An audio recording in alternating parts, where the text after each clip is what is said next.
Good evening, folks. My name is John Parker. I am the Director of Corporate Communications and Media for St. Louis Development Corporation. We wanted to thank you all for coming out and welcome to what is the first of a series of town hall meetings that we will have. It will be hosted, and hopefully we will try and do it as many times here at Launch Code as possible. We want to thank the people here at Launch Code for giving us this room this evening.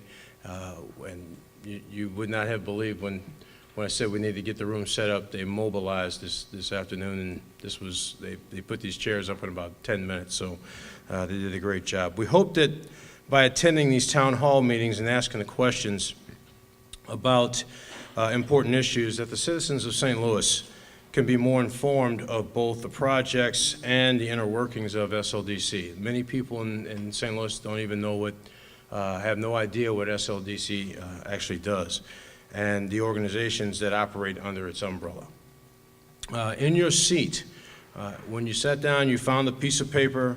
That's how we're going to handle the question and answer period tonight. So if you have a question, please write your name down, your email address, some contact information, and write your question down throughout the evening. We will come along and pick up those sheets, and obviously based on the amount of people that we have here, we'll get to as many questions as we possibly can. Obviously we probably won't get to all of them, but we're going to address as many issues and as many questions as we possibly can. We're going to move forward on this thing and jump into it, but I'd like to recognize a few people in the room. First, I would like to recognize my fellow SLDC staff. So if you're from the SLDC, please stand up, give a quick wave to everybody. Yeah. Stand up, there you go. Thank you.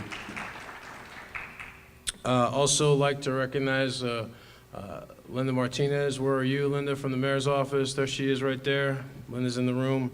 Like to recognize also Great Rivers Greenway in the back. If you have any questions about Great Rivers Greenway, they're here to answer them all by the end of the night. Without further ado, we're going to, well, Paul, if you let me do that, I'm about to bring her up. I love that. Thanks. Thanks, Paul. Appreciate it. Stole my thunder. Appreciate that. I was about to bring her up, Paul, really was. Without further ado, she has decided to join us this evening, and I really appreciate it coming up. Folks, the Mayor of St. Louis, the Honorable Ms. Lyda Krewson.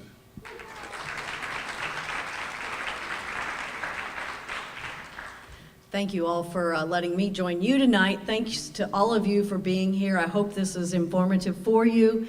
And I think what you'll find here is that SLDC, which is your SLDC, does a lot of great work for our city, and it's maybe not as known as it could be. So enjoy the evening, ask your questions, and thank you all for being here. Appreciate it.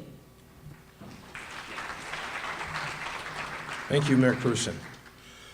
And we're going to move forward now. I'm going to bring up Mr. Otis Williams. He is the Executive Director of SLDC, and he's going to go through a presentation that talks a little bit more about the SLDC, the inner workings of it, and during this time, if you have questions, you can write those things down, and we'll get to them after Mr. Williams' presentation.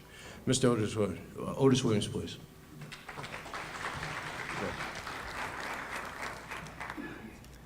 Okay, I'm gonna start out here, but I like to roam, so you see me go back and forth a bit. And so thank you all for coming. And I've been at this for a while. You can probably tell by the age on the body. But often there are times when people have questions about what we do. And sometimes people believe that it's all in a black box and that we aren't transparent. And so what we want to do is to start to become more transparent and have people understand what we do. And one of the big initiatives that we have coming is that we're trying to ensure that we have all the tools to make sure that when we make a deal for incentives or things that we do, that you can then be informed online as to what that is.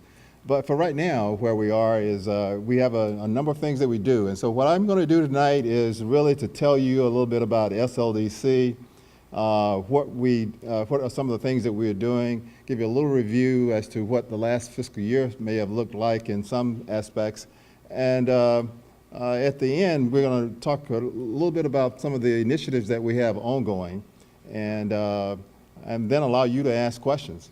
So this is interactive. You know, I'll try and answer as many of the things as I know, but I have a lot of staff here. And so I'm sort of the face of the organization many times, but you know, it's the people that work with you and for you that make all these things happen. So I'm going to just ask all of the SLDC staff. I was standing outside, so if John has done this already, I'm going to ask you to do it again anyway. So if you're an SLDC employee, if you could just stand or wave your hand for me. Okay. All right. And it is some of these folk that really make things happen for us, okay? And so let me start here, talk a little bit about what SLDC is. And so you can see we are the city's economic development arm, and we work with and for the mayor's office, but also for you and for all of the elected officials that are in the area, but for the citizens as well. And so some of the things that we're focused on is sort of targeted development, innovative reuse of properties, neighborhood support and development. And you can see this list of things that are there that we're focused on. And I'll talk a little bit about most of these things as we go through this presentation. So the next thing is, we can't do this without a number of boards. And so if you follow us online or you follow the newspapers and find out what we're doing, you know that generally it is a result of some board action. And unfortunately for the SLDC staff, we have 10 boards. And all 10 of those boards function and provide some support to the city. And essentially what the boards do is facilitate getting redevelopment done in the city, and they provide the guidelines, the statutes, and the rules by which we have to operate. And those rules are generally promulgated from the state. And so they are state chartered kinds of organizations that you'll see. Particularly if you think about LCRA, PIEA, which is the Plan Industrial Expansion Authority, and LRA, which are three of the organizations that you hear about most. But there are a few others that we deal with that I'll also mention to you. So the first three that you see here is the umbrella organization, which is St. Louis Development Corporation. And that is the board that oversees all of the other transactions that's there. This is the board that oversees our actions. We are a 501c4 organization. We are not civil service. We may be the only non-civil service organization in city government. Everybody else is civil service. And so, which is a little peculiarity to what we are about. Okay, so the other organization there is the Land Clearance for Redevelopment Authority, or LCRA. You may hear that one reported a lot in the newspaper. The LCRA did this, or the LCRA did that. This is the big organization that generally approves tax abatement. It also will blight property in anticipation of tax abatement. It has the ability to acquire property and site assembly. It has the ability to issue tax-exempt bonds. The same could be said for the PIEA. The LCRA is chartered by Chapter 99 of the state statute. PIEA, the Plan Industrial Expansion, is chartered by the Chapter 100 of the state statute. So these are the guidelines. If you want to find out what we are supposed to do, you can check the state statute for those particular chapters. Okay, so the next one is the LRA, and that one is also a state statute that chartered this particular organization in 1971, and the purpose of it is to be a semi-land bank for the city of St. Louis, and it was the first in the nation, we believe, but essentially this particular land bank is situated such that it maintains the properties, or at least has a database of all of the properties that are assigned to it. And the LRA is the owner of last resort. So we don't generally go out to buy property. It comes to us because there's a foreclosure sale and no one else buys it. And once no one else buys it, then it comes to the St. Louis Development Corporation or to the LRA. The next one is the St. Louis Local Development Company. The Local Development Company is our lending arm. And so many of you may not know that we also provide loans to small businesses. The next one is the Industrial Development Authority. That particular organization provides the ability to issue bonds. And generally, we don't issue bonds unless someone is willing to pay for them. So it's not bonds where money is coming out of the city's treasury, but they're generally a developer or a stream of revenue that is assigned to pay for those bonds. But we have the authority to issue it, and we issue it at a much less, a lesser rate than others that might be able to. So the next one is the Enhanced Enterprise Zone. And that is a form of tax abatement. The state also, working with the state and the DED, we were able to formulate areas within the city where the enterprise zone is in effect. The next one is the Clean Energy Development Board. And so that is probably the newest board. It finances residential, commercial energy efficient homes. And this one is one where we might have some questions later, but we can talk about it. But essentially, you are able to, if you're able to save energy through improvements to your home, you can use that difference in savings to help finance those improvements. And you can do that through the Clean Energy Development Board. There is a contractor who works this particular program for us. And to date, we've done over 367 of those and about $6 million worth of those projects. The next one is the Tax Increment Financing Commission, which draws a lot of interest. I think everybody watches this particular one. To date, since 1999, I believe we've done a little over 140 of them in the city. Probably a little over 100 of them are still active. And so we can talk about that as well. And the last one is the Port Authority of the City of St. Louis, which operates under the SLDC. And I'm not sure how many of you know how important that port is to the region and to the St. Louis economy. The port, actually, if you look through the Corps of Engineers database, you find that the region has the second or third busiest port, inland port, and I think one last check I had is the 18th busiest port in America, both that's deep water and brown water. And so a lot of material comes across these ports, and in the city of St. Louis, we have roughly about half of what is in the region that comes across. So it's very important to us. The port actually in the city of St. Louis goes from the northern boundary near the Chain of Rocks Bridge all the way down to the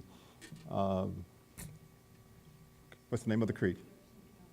Well, actually, for the city, to River de Pere, to the River de Pere. Thank you.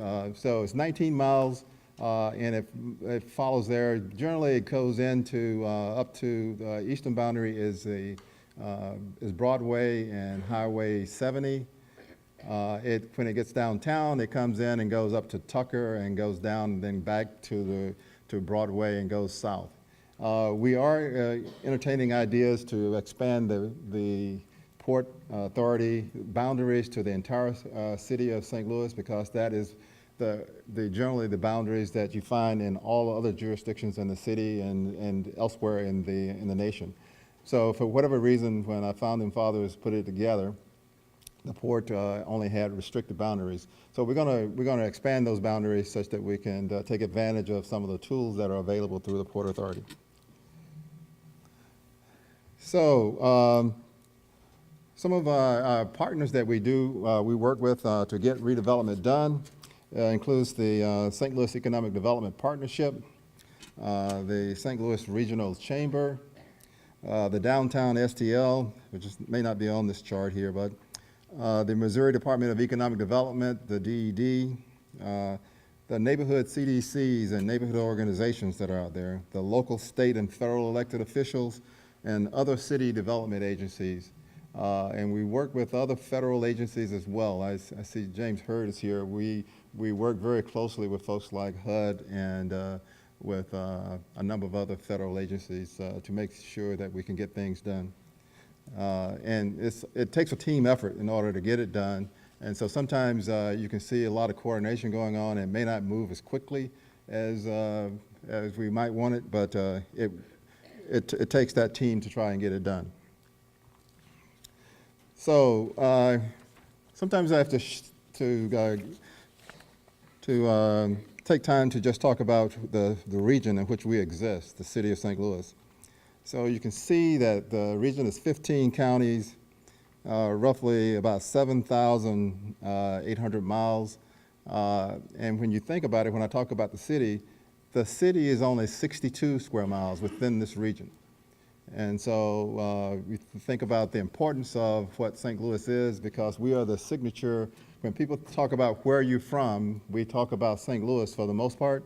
I mean, I know there are a few folks out in Chesterfield and Wentzville, they'll say that, but if they're really away from here and they want to tell somebody where they're from, they'll say St. Louis. They may not want to, but they will.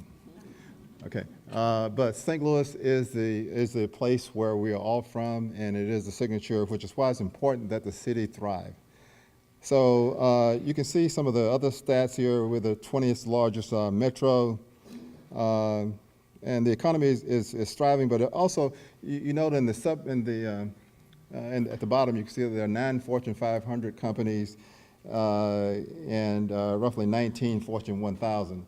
There are a lot of presentations of major cities where you don't see these kind of numbers of major companies that are in the region. So it shows that the region does have a very vibrant economy. And what our goal is to make sure the city shares in that. So this is the city.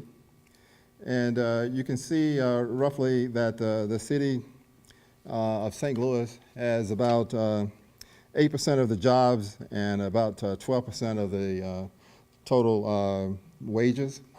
And you can see the major companies that are located here in St. Louis. And I used to have this chart and it would only have the organizations on the right-hand side. But after we started working, the NGA, we realized how important the federal partners were. And so you see in the bottom on the center, 2 major organizations that exist here with a significant number of employees. So the NGA has over 3,100 employees, average salary of $98,000. The Army Corps of Engineers has over 700 employees that are here in the city and has a very significant payroll as well. And so these are the major employers in the city. So taking a look at St. Louis, the city at a glance, we are, as I indicated, 62 square miles, and this is the 2010 census, 319.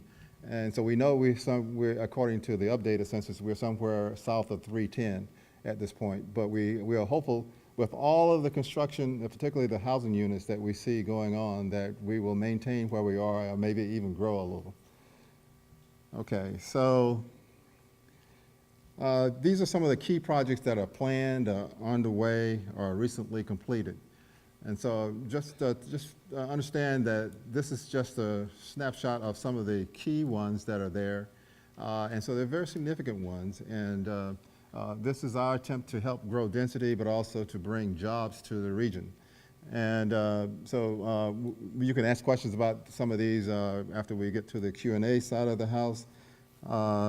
You can see some very significant projects that are there led by the NGA with $1.75 billion and some other very significant projects that are there.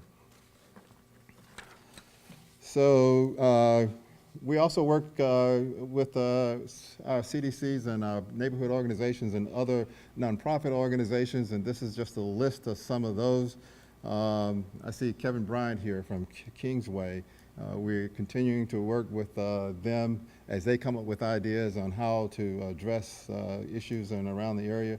But all of these organizations are just an example of some of the people that we are working with. And does not include everyone, that's what I'm trying to say. But if there's a need for land or land assembly, or if there is a need for financing, we try to help sort through that. The one thing that I think that needs to be said early on here is that we don't really have cash to hand out. What we hand out is opportunity through incentive programs that we have, or we direct you to others who may be able to provide that vehicle. And so sometimes people will ask, well, you gave this person this much money or that much money, and hopefully at the end of our presentation today, you understand that we don't really deal in money, we deal in other things, okay? All right, so I'm gonna talk a little bit about some of the major initiatives that are out there and things that you may hear about that we're involved in. And one of the more important ones is something called Project Connect. And Project Connect is related to trying to improve the neighborhood around the NGA. And I'm going to ask Jay Watson, who is standing in the back there. Stand up, Jay. Jay is the project manager for that. And so our goal here is to connect people, look at the plans and the projects that are there. What we're looking at of all of those there, if you're familiar with that area, there's a 5th Ward plan. There is, Old North has some ideas on what they're trying to get done. There are a lot of folk who are working in that area. So what Project Connect is about is trying to facilitate the synergy between the people, the plans, and the projects that are there. And so we're talking to lots of folk to try and figure out how to bring some transformation, some improvement to the area, but also serve the residents that are currently there to try and make sure that we all move forward together. So one of the key things that we're working right now are some major infrastructure projects that are in support of the NGA. The area, let's see if I can get this right. This is the interchange at Jefferson and I-64 rather, Highway 40. And this is Jefferson going all the way up. This goes all the way to Natural Bridge. Unfortunately, it shows it stopping there just past St. Louis Avenue. But this is Cass Avenue at the foot of the bridge as it goes, and it will go all the way to Grand. But this is the NGA site. And so these are some of the major improvements that will happen. So I'm going to talk a little bit about what those improvements are that will happen there. And this will happen in coordination with some federal funding that we were able to work through both the state and the Federal Highway Department. So if you're familiar with that interchange, everything that is in this magenta, sort of purplish looking, is stuff that's in the State Highway Department right away, and it will be done by MoDOT. Everything that you see in orange is something that will come out. This is the current ramp system that is there. All of that will come out. You can see that also the orange here where that will come out. This particular diagram is a result of a study done by MoDOT and Federal Highway to determine how to make this interchange work better.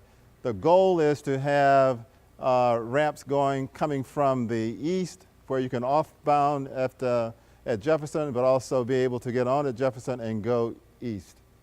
So currently, you can only do things going westbound, getting on and off. So this will become a full interchange.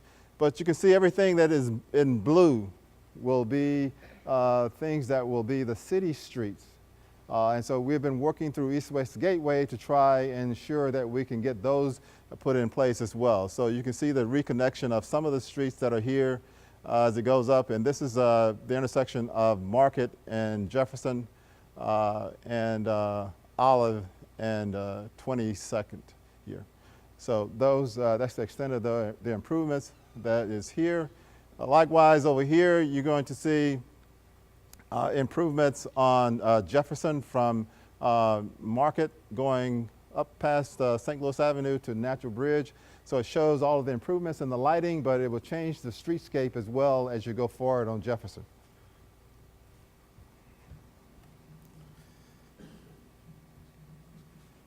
So this is a more detailed look at that. So we'll just go past that one into what I was just describing to you. This is a larger look at it. And we go to the Neighborhood Commercial District program. And I think we have, over the last month, Leonard Johnson, who is sitting off of my right, Stan Leonard, is the guy who's in charge of the Neighborhood Commercial District program. And I think a number of his staff members are here as well.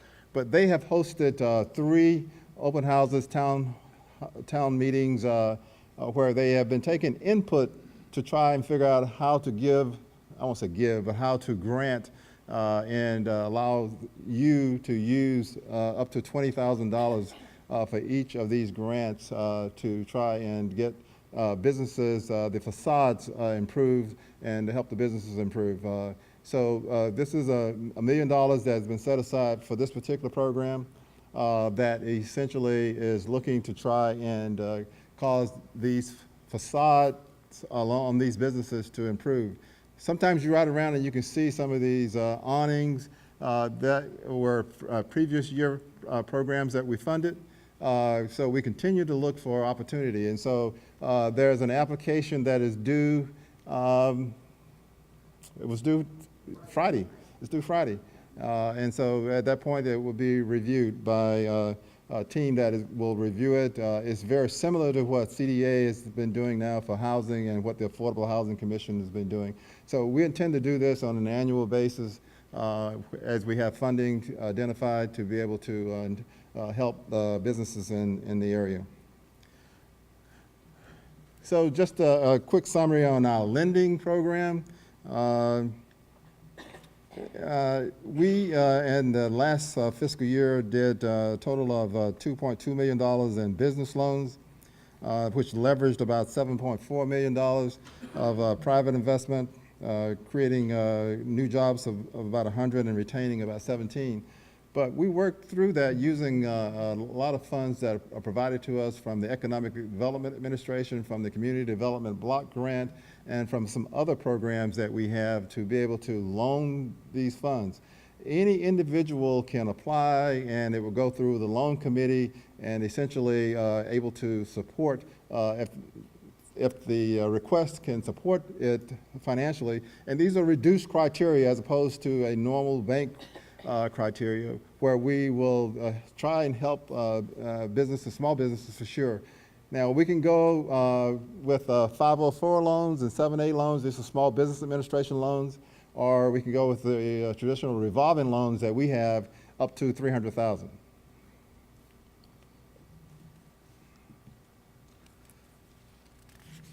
Okay, the next one that I want to talk about is the Business Assistance Center.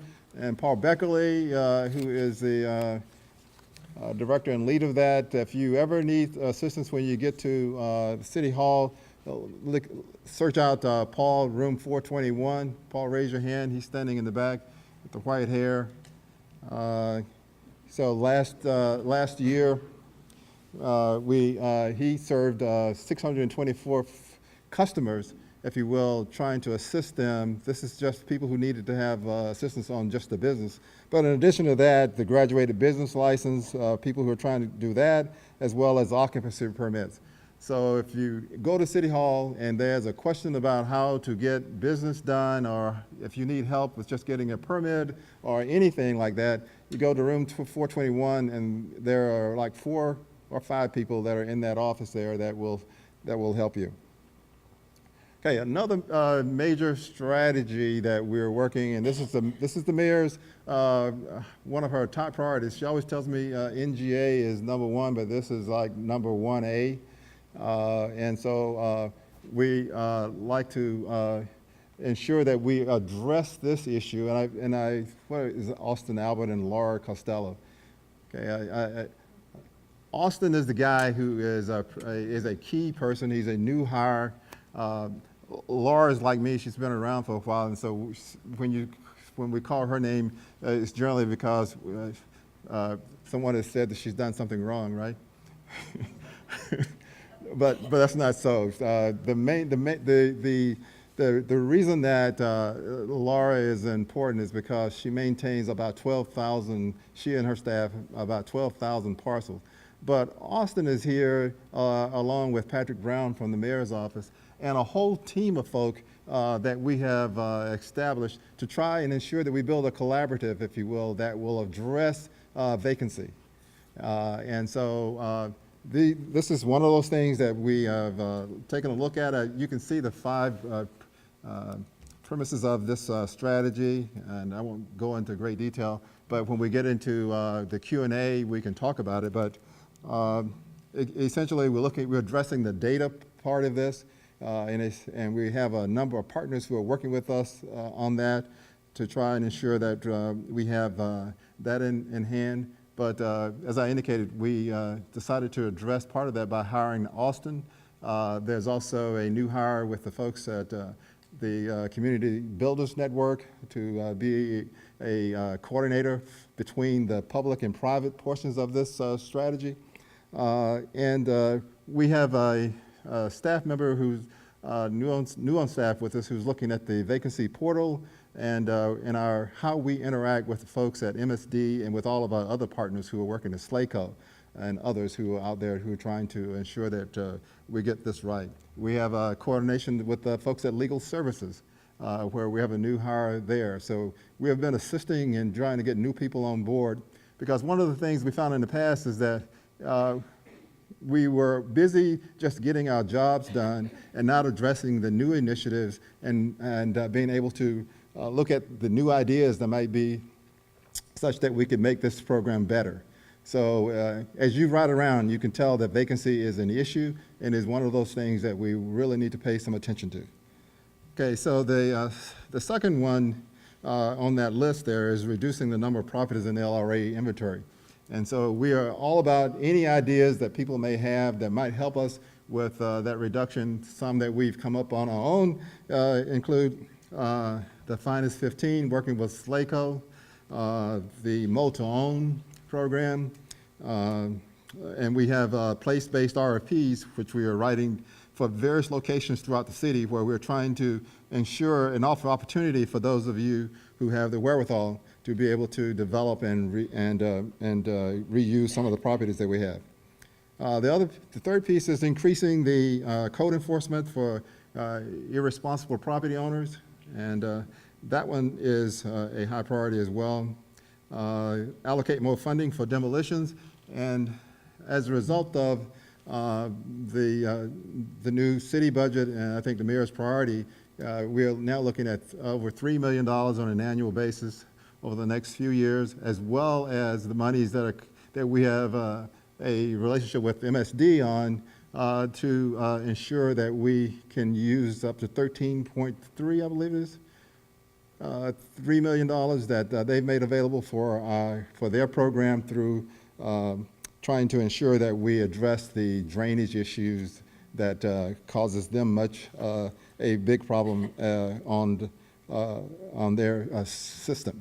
And so this is one of those where we finally have money enough to be able to address demolition at a larger scale than we have in the past. I think if I go back a few years, the most that we were able to address to this issue was $1.5 million on a given year. And so now we are essentially 3.5, I believe, from the city, and again, the amount that would come from the folks at MSD. So there's a lot more money going to demolitions. And to develop alternative stabilization, demolition, and maintenance practice. And so with that, we have the Green City Coalition and a number of folks who are trying to address alternative ways to address some of the blight and demolition requirements and the rehab requirements that we have. And some of that is, we call it deconstructing, is one aspect of it, which is instead of just using a dozer or whatever to knock down a building, we're looking for, I call it a green approach, to try and deconstruct a facility. So we talked a little bit about LRA, and I mentioned that this is the statute that sort of created LRA. This is State Statute 92-700. I'm not going to read this to you, but just suffice to say that this is the Bible that we have to go by. And that it is controlled by a 3-member board of commissioners, and there's an appointee from the mayor, the comptroller, and from the Board of Education. And so this particular body meets on a monthly basis, with the exception of November. It's just because we meet the last Wednesday of the month, it always ends up being on Thanksgiving, like the day before Thanksgiving. And so we decided to not meet in November. But 11 months out of the year, the body meets and considers selling properties. So at the bottom of this page are 2 links that would be helpful to you if you want to understand how to buy LRA property. This particular slide also talks to you about how you might be able to go about that. And if you have questions about that, you can see one of us, and we can also help you with that. But we want to sell. If you'd like to help us with taking control over property, talk to us. Okay, so just a little summary on the LRA I call it LRA by the numbers. So that first block is offers to purchase. So sometimes people don't realize that, we are actually selling LRA properties, and that things are happening with these properties. So last year in FY 18, which ended June 30th, just a few weeks ago, there were 619 offers to purchase. And that, when you add that up with the number of parcels, that was 1,292 parcels where someone made an offer to purchase. There were 80 motor-owned, 29 donations, which means that someone decided that they no longer could take care of the property, and they donated it to us. And there were 52 garden leases. So when the column that says acquisitions, it means that it came to us in foreclosure. We're not buying property, okay? So they came to us in foreclosure.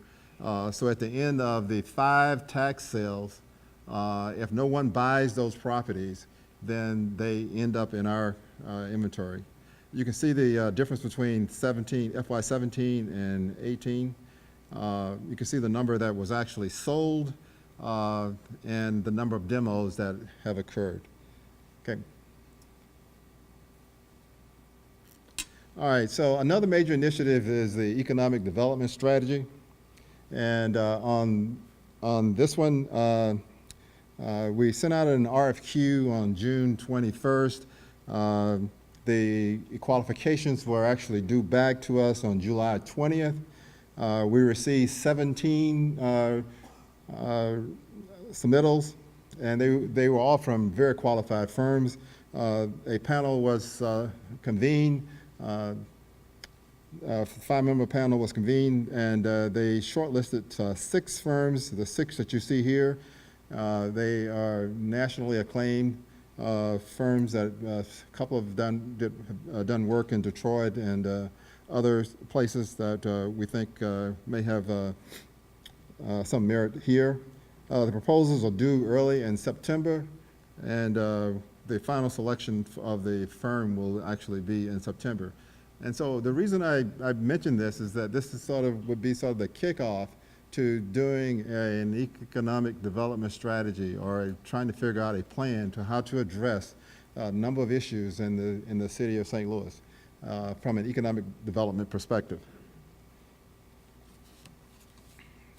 So what is this economic development strategy, and what is the scope, if you will?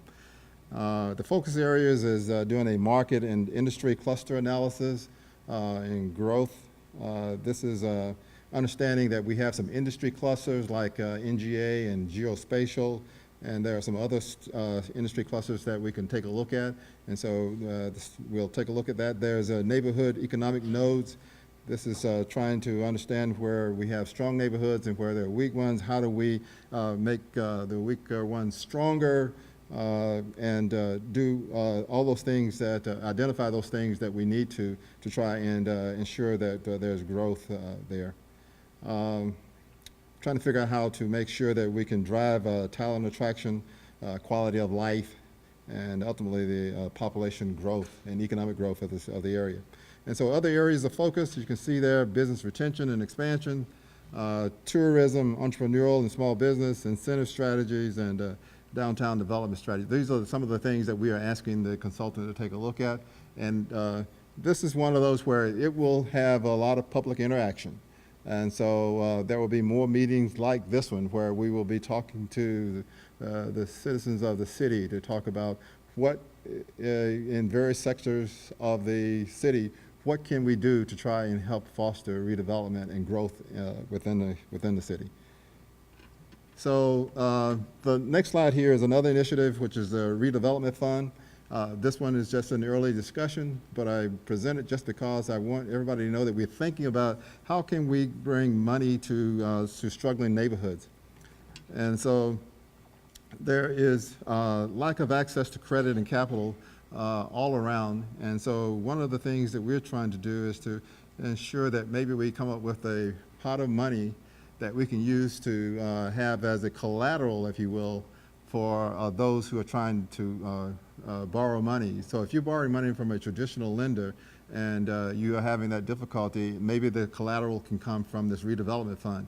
So we're trying to sort that out because it is one of those things that might be helpful, particularly with businesses as they're trying to grow. So the next one is Green Line and Fund. And I think I saw Glenn Burley here with EHOC. And so we've been in a number of forums to talk about this phenomena where there is a gap appraisal, particularly in North St. Louis and some locations in Southeast St. Louis, where the property is appraised but does not approach the sales price that is requested. And so a $50,000 house appraises for $35,000, and so $15,000 of that needs to be a second mortgage somehow. And so we're trying to figure out how to create a fund that will address that. And I know the folks in Kingsway with Kevin and his group, they're looking at this as well. So everyone is trying to figure out how to make sure that we can address the issues that are there with providing funds. The next one is why many of you came, I'm sure, is to talk about the incentive reform context. And so not many of you know that we did a study by PFM back in 2015, and it had a number of recommendations, and 3 of those are shown here. One of them was to establish a framework for reporting and analyzing incentive data and build a graded quantitative measure in the application scoring process. That we've done. Not everybody likes the model, but we have, in fact, created a quantitative model that has evolved over some time, and I think many people have accepted it as a model that we can use, but we are refining it. And so this is something that we have been doing now for the last year and a half, and we will continue to do as we evolve it. But we're at a point where we can trust this in most of our decision making. But what we are trying to do is ensure that everyone knows that if it is a major project, if it's a commercial project, we will do this through the quantitative analysis concept, the model, if you will, in our review. And the second piece here is require additional reporting from recipients. So if we granted an incentive to someone, we want to make sure that we get data back from those folks. How many jobs and how quickly they were able to get the jobs on board, what the salaries are that they're paying. We need to understand what square footage they're actually occupying. There are just a series of questions that we need that kind of feedback from them as we continue to then build our model and modify our model. The second one is to focus incentives use around a citywide plan for development. And I just described where we are. We have in fact issued an RFP to get that done. And so we are on our way, I guess, on 3 of those to make sure that we address some of the recommendations that are there. So one of the things that came up is in conversations with some aldermen and with others is why model and why should we be looking at that? There is what we wanted to do is to make sure that we had a consistent framework for collecting development data and then having a constant or at least a model to be able to run that through so that we could always have a comparative, be able to compare. We wanted to be sure that the quantitative analysis of all the proposals were very similar. And so we wanted to make sure that we had a benefit. We wanted to be able to estimate the benefit to the city. We wanted to make sure we could estimate the benefit to the developer. And we wanted to balance the benefit to the city with the need to incent the developer. And so one of the things that we've done is to set some parameters.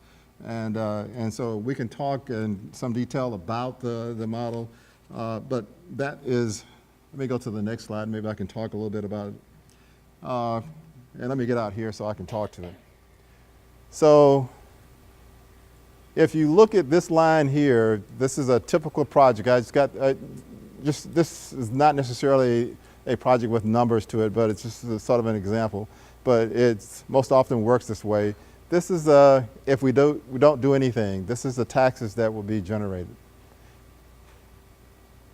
Okay, so if we don't do anything, this line at the bottom here says that this is the current tax revenue here. This is the current tax revenue. So if you look at the dotted line, this is sort of the city average for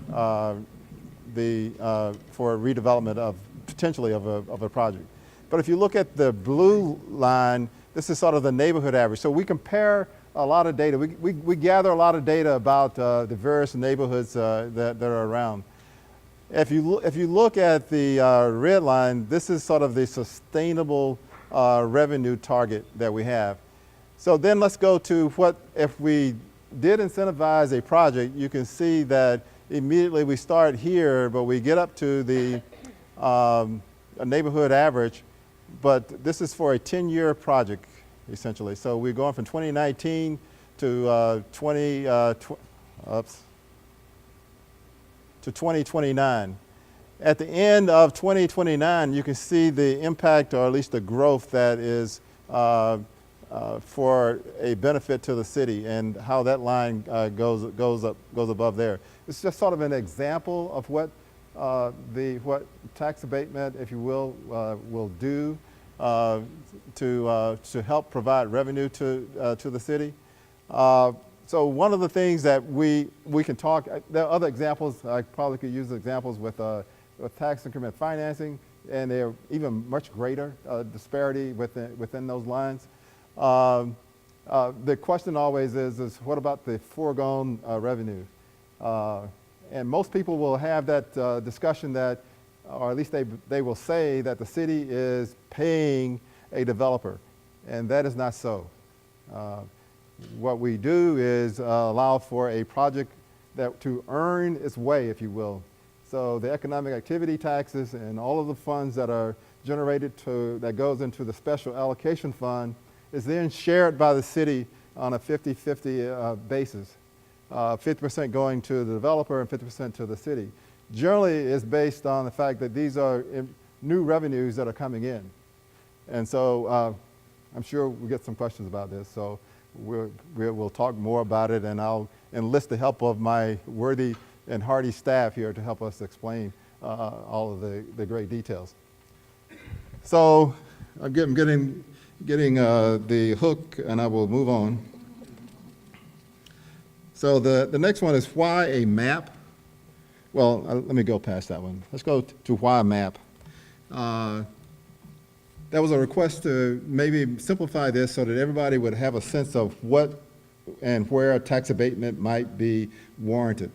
And so behind me here is a draft version, if you will, and you get a chance when this meeting is over to take a look at it. But it essentially gives you a draft of where tax abatement might be and what value might be granted if a project would end up in one of those areas. And so if you look at the sort of orange-looking area here, it says 15 years, but I have some trepidations about 15, so that may go down to 10. So what we're looking at now, the big word on this chart is draft, okay? And so it means that this is what we're looking at and what we're trying to determine. So if it doesn't end up this way when you see it next, it's because we learned more and we are making a different recommendation. But this is our early discussions with a lot of folk.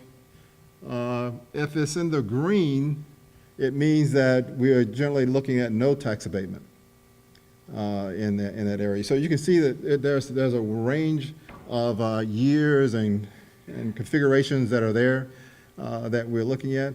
But let me just say this so that everybody understands that in every area of this city, even in the green, there may be projects that may be worthy of tax abatement because of a situation or circumstance in that area. It could be so what we do is we reserve that right to look at something on a case-by-case basis so that we can make a case for it. We have to make a case for it, so it's not automatic.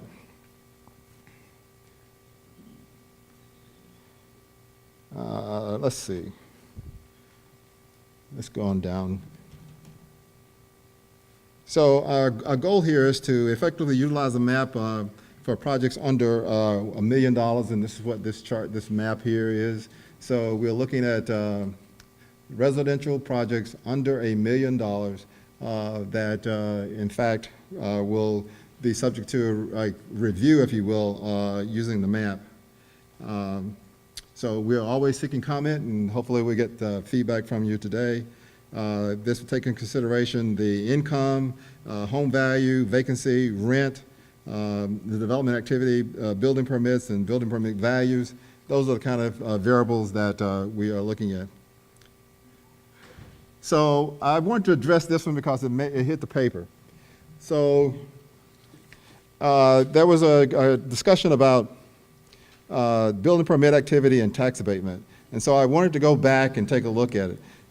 So there were 3,000 building permits over $30,000 that were issued. The newspaper, the difference between our number and the newspaper is because they have every permit. And, but we looked at those over $30,000, and that number turned out to be like $2.3 billion. Essentially, that's 19% of the permits were actually those that had abatement attached to it.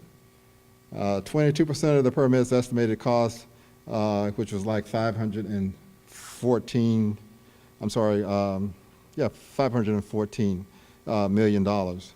And so this is, the way it was printed, it appeared that maybe everything that had a permit was incentivized. And I just want to be sure that we had that one correct.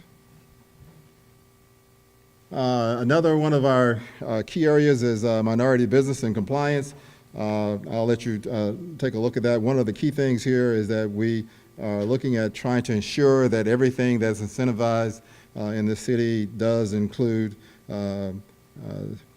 participation by both minority and women, and we're moving forward with that.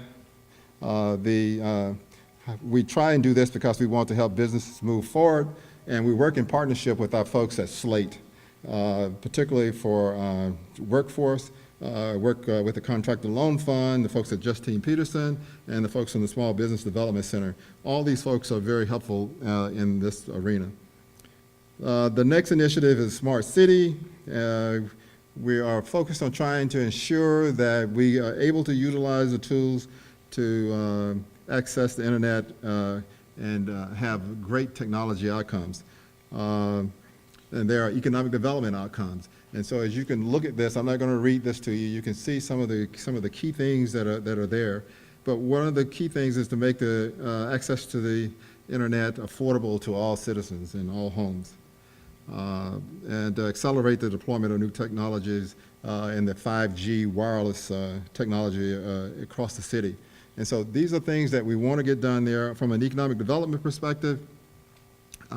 Remove the barriers that prevent new technology businesses from entering the city. And so this is about bringing the wiring and the appropriate regulations to it. The next slide shows continuation of community resilience outcomes under the Smart City category. And let me just get to the summary slide on this one, which is these are things that are already underway. We are looking at working with folks in public safety, traffic management, transportation, environmental and sustainability folks, public health, vacancy, dumping. So all across the city, we're working with our new Chief Technology Officer to figure out how we can provide you with better service. And so these are things that we are hopeful with the new technology we can be more transparent and essentially make it quicker for you to check our paper. The other major thing is Opportunity Zone. We have working with the state identified areas here in the city. There are 27 of those that we've identified, and you can see where they're located. It's an opportunity to take advantage of this program, and essentially this one is where folks who have capital gains will have a way to reinvest in these particular areas. This is the Opportunity Zone. We have worked with the folks in Charles neighborhood, which is one of the keys around the folks in Preservation Square at 14th and Cass. So this is one of our keys that we are trying to get done. Another initiative, we're working with the city on the north side, south side MetroLink, and one of the keys that we hope will bring both jobs and access to jobs to folks that are working in the area. And the last slide is Promise Zone. You've heard about the Promise Zone. The Promise Zone was a creature of the Obama administration. It continued to exist, but essentially we're looking there to try and increase economic activity and essentially improve health and wellness within the community. And within the city of St. Louis, it essentially runs everything north of Delmar. Everything north of Delmar going to the city limit and North County. So we can, at this time, answer your questions. And you've got a lot of them. Okay, so the first one I have is from Bill Monroe. It says, please identify banks and lending institutions that disallow race and color and startup financing for Black entrepreneurs. Bill, I don't have it on my fingertips, but if I do, let me do this one. Let me take this one offline with you and figure out what it is, and we'll get you an answer on that one. Yeah. I think I do. So let me also talk to you about it and make sure I understand it too. So. I have something to say about it. Okay, please stand up. I asked that question because I represent a non-for-profit called Harriet Tubman. Okay. We're seeking to take the old Beaumont building. As you may know, Beaumont is gonna close. And if they close, you got another vacant school property in a deteriorating neighborhood. And I look at some of the places that you have economic development, and you think about that corner of Natural Bridge and Vanderbilt, with that place being vacant. Now, I asked you that question about this banking situation, and I think, Mayor's still here, Yeah. I think that this is something that this city needs to address. And I ask that question often, what is the color of money north of the Delmar Divide? I'm very happy to see all this development going on in this city. But I got a half a dozen letters in my portfolio denying even a sit down and communication as to how we save that school. How do we bring education, skills, and job training as a true way of changing this city? You can't do it through the police department. I'm an ex-cop. Mm-hmm. You can't do it through the police department. You can't do it at all. You got to take education, skills, and job training. And for black men and women who want to do something positive in this community, no bank will address it. Okay. We even sit down and talk. I'm glad that you got a promise zone. I hope that Beaumont High School is in this promise zone. It is. And I hope that this community development can tell Bill Monroe, what can you do to help save Beaumont High School facility? Okay, so let me do this. We're going to be We're looking for some help. I hear you, and so we're here. This is why we're here, and you aren't going to be you won't see me for the last time. We will be talking. Okay. Thank you. All right. All right. So the next question is from Amanda Stormer. Is that right? Or Stormer? Okay. Can you explain why community gardens who have participated in the garden lease program for years now must purchase the LRA or LCRA land they sit on to ensure they remain a green space? Any explanation on the rationale, the process, and cost would be appreciated. Also, where does the money received from LRA and LCRA sales go? What does it fund? Okay, so let me start with the last question, which is where does the money go?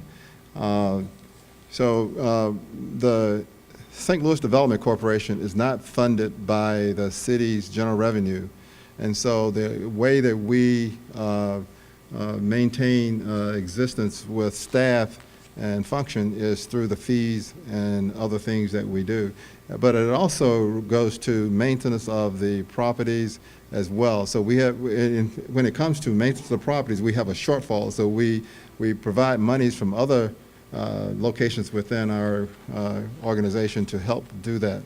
So when properties are sold, it really is to help essentially pay back some of the monies that we have fronted for the operation of the both the LCRA and the LRA. Well, the LRA for sure. Okay. So on explaining the community gardens who have participated in the garden.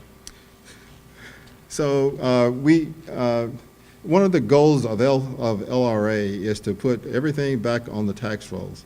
And that's by charter, this is what we do. But where communities have invested in those gardens, we wanted to work with them, but we thought the best way to do that, as we had done with a number of gardens prior, was to have the communities invest in those areas.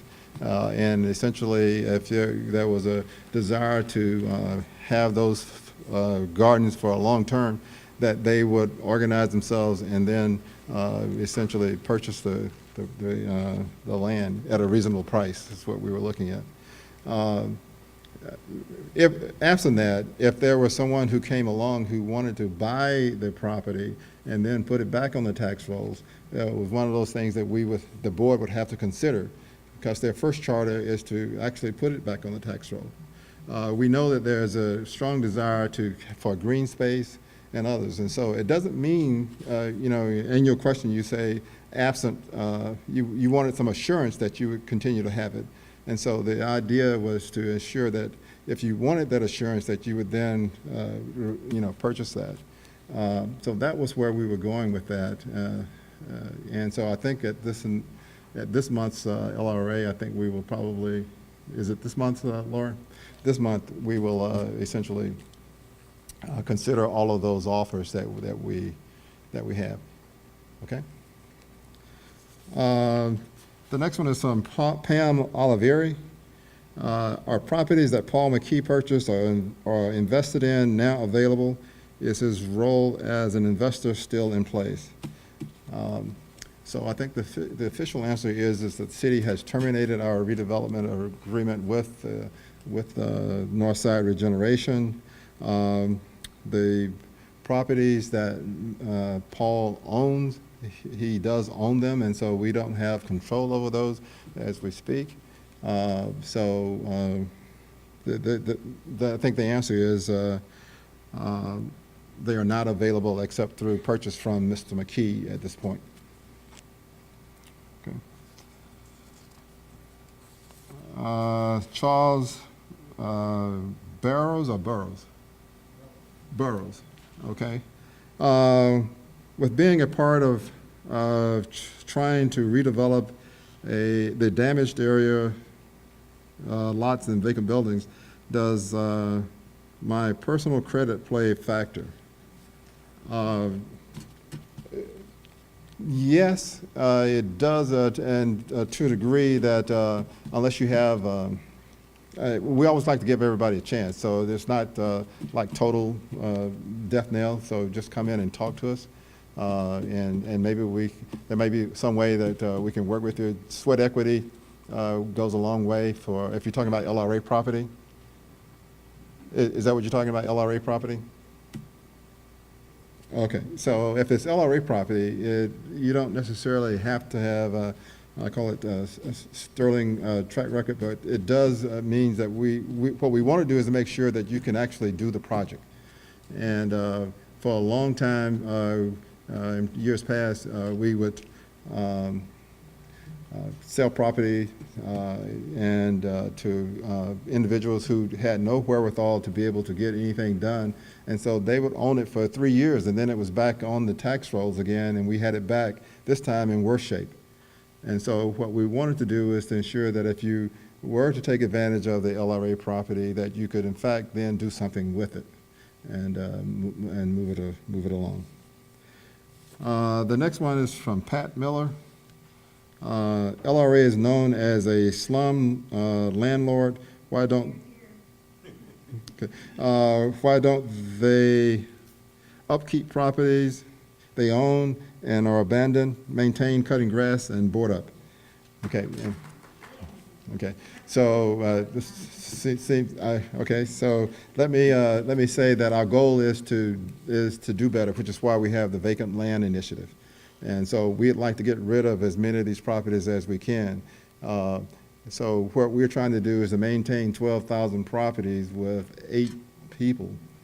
And so it is a real chore, which is why we always ask for help from the neighborhood and from others to try and help. So it is an onerous chore, but what we're trying to do is to work with, I named a few programs, Motor On, Garden Leases, the Finest 15. If you know of people who would like to redevelop, then talk to us. And so we will try and work with you to try and make something happen there. So let me, okay.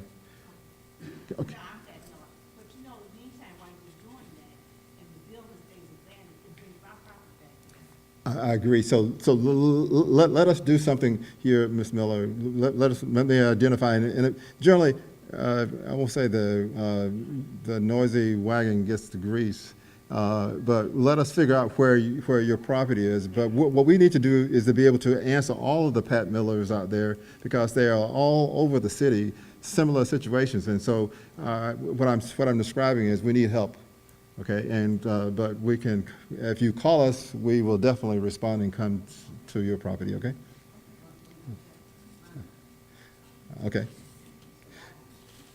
All right, and so we want to talk to you too. All right, so the next one is it Elizabeth Risch?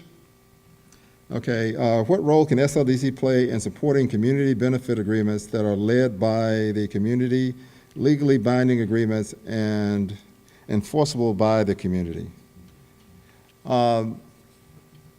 So what we do is put together agreements, obviously, for the redevelopment. And so we have always, more recently here, particularly in the last year, the last 18 months or so, have been having those conversations with developers about doing something more than just that.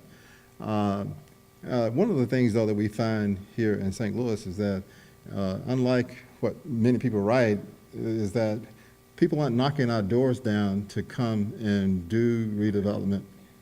And so generally, people are trying to get a minimal return on investment. And so sometimes when we add on the, by ordinance, if you will, if we add on the requirement, it will potentially deter some of the development that we're getting done. So what we've been doing, though, is having that conversation, because we also believe that we can do more. And so, where's Mr. Risch at? Okay, and so I know that there's a discussion amongst the elected officials about something like this. And so what we do is we implement, for the most part, and we try and get a lot of things done that that's within our power, if you will. And so you may find that there are more agreements that we have more recently where the developer is actually doing something that we don't really call it community benefit, but it is a community benefit where we are getting a lot of things done. And so we can talk about that and maybe some examples of what that might be. Cynthia, are low-income homeowners offered the opportunity to apply for and receive TIF financing for their own residence, for example, Cook Avenue, West Bell, Finney, et cetera? And so tax increment financing, or TIF, by its definition for the most part, is about taking advantages of taxes that have been generated on the property. And if you don't generate taxes on the property, then you don't have any funds to share in. And so, like I said, TIF is you don't get a TIF and then there's a payment. The TIF is you identify what potential funds can be generated, taxes that can be generated from that project. And so let me give you a sort of simple example. So if there is a project, and more often, in fact, 100% of the TIFs that we have are based on a business, a mixed use, or a business component where there are taxes that's generated on the premises. Or in some cases where there's a mixed use, we use a combination of the earnings taxes that are there. So because a TIF is passed does not mean that money is being passed out. It means that there's authority for the taxes that will be generated on that property to be put into a fund that can be shared with the developer. And so in this response here, this question, it's a residential component. I think the best that we could be able to do here would be tax abatement, but because you would not be able to generate the funds that would be required for you to share. You would get more from a tax abatement than you would from a TIF. And by law, we wouldn't be able to get this one done within the state of Missouri. Okay, so the next one is Nichelle Harris. How are you making sure the comprehensive plan is not just a list of existing efforts, and what are you doing to ensure the comprehensive plan represents broad community voice? Okay, so one, it's not a comprehensive plan, so I want to make sure we're straight there. It's an economic development strategy. And what we will do is to make sure that we schedule enough of the events like this where we get input back from the citizens.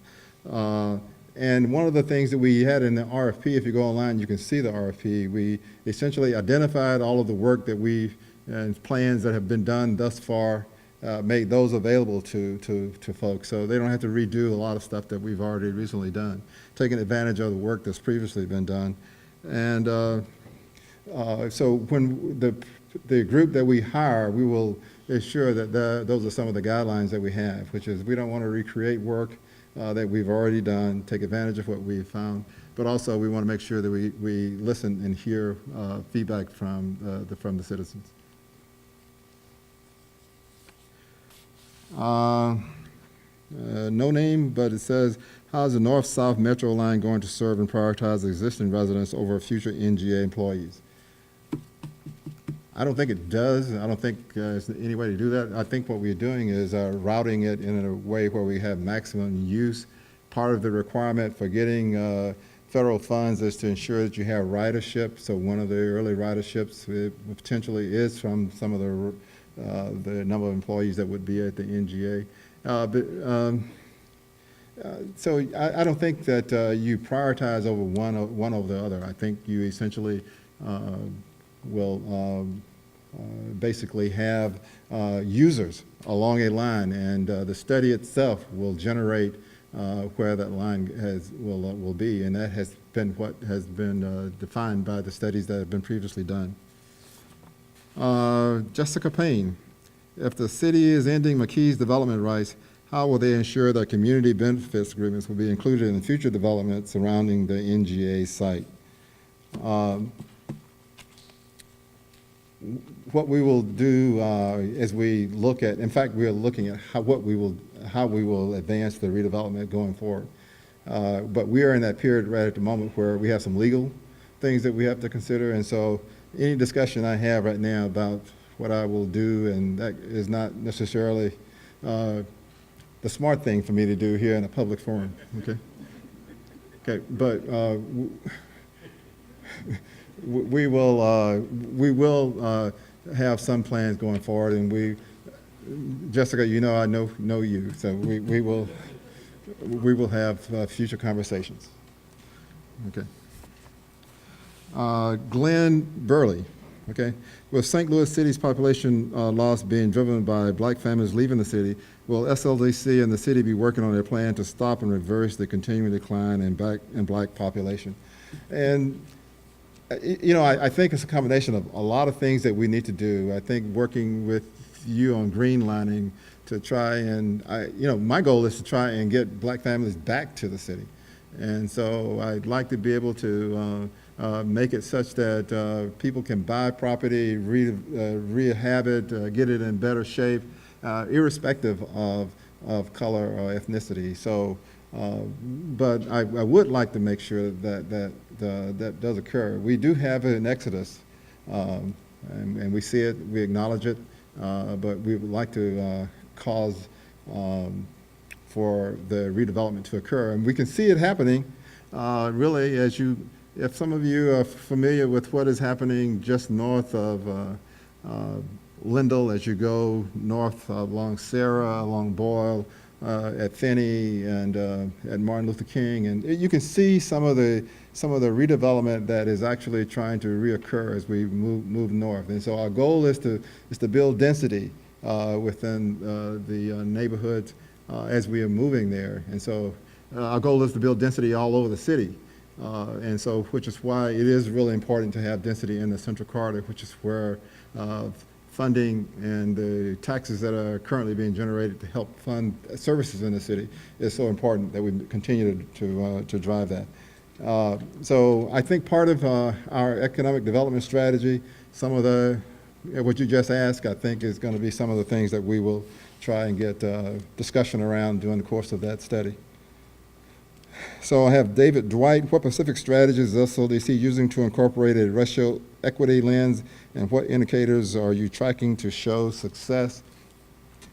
Okay, so we may be one of the few departments that have, quote, a whole department focused on just inclusion and racial equity.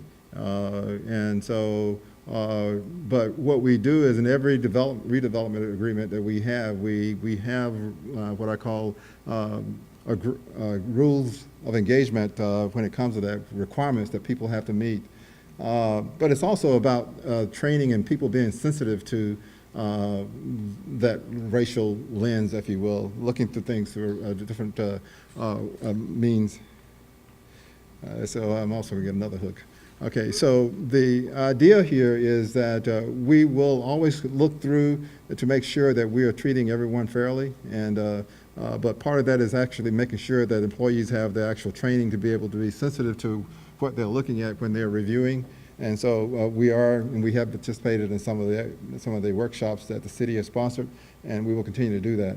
But one of the things, though, we do even without that is to try and ensure that we have in all of the guidelines and things that we have in agreements that we have goals and we have requirements in that. So I think there was a whole lot of questions here. So I'm going to answer two more questions if I can. The next one is Lester McKinn. Well, he just gave me his name. That's a good one. The second one is from Dwayne Trainer, is the Greenlining Fund for residential and commercial properties. The Greenlining Fund is more focused on residential. The Redevelopment Fund is more on commercial.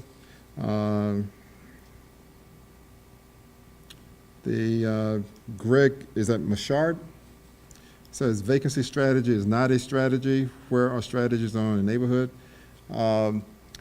When I say vacancy strategy or a vacancy plan, it is about trying to have that conversation with you all.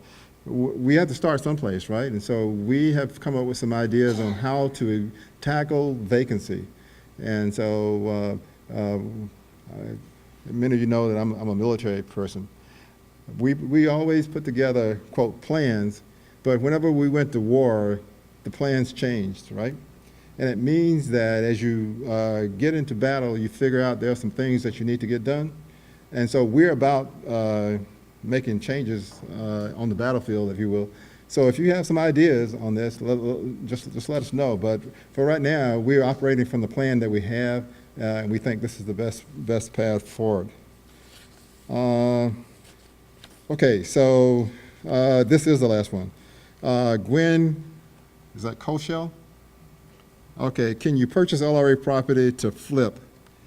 Our preference is that you purchase it to live in, and our concern is, put it this way, we'll sell property to anybody at this point, okay? And so I am of the mind, though, that what we don't want is to have a bunch of folk who are just flipping it to people who aren't, who does not have the best interests of the city in mind. The reason I asked that question is because we had a contract, I don't want to say who it is, that had 45 LRA buildings, and he came to our organization because 5 of them in our community asked us to move on. You all let these people have these buildings for 10 and 20 years, they don't do anything. And we don't do that anymore. And if it's happening right now, you let me know, okay? That's one of my number ones, which is we don't give anybody a large number of properties unless we have a set of plans, budget, and finance, and we have a sense of what they're going to get done. And so I am going to have to let everybody go. It is 8 o'clock, but if I didn't. But I have all of your questions, and so if I didn't answer your question, or if I didn't answer it to your satisfaction, this guy right here and his staff will get all of them, and we will see our email addresses. We will answer them and get back to you. So everybody's question will get answered, if not here tonight. We will get them to you by, I'm committed by the end of next week, for sure. Okay? Yes. We were going to put this, we're going to put this online, and you'll be able to see it. If you're interested in getting the PowerPoint presentation, we will have it online very, very soon.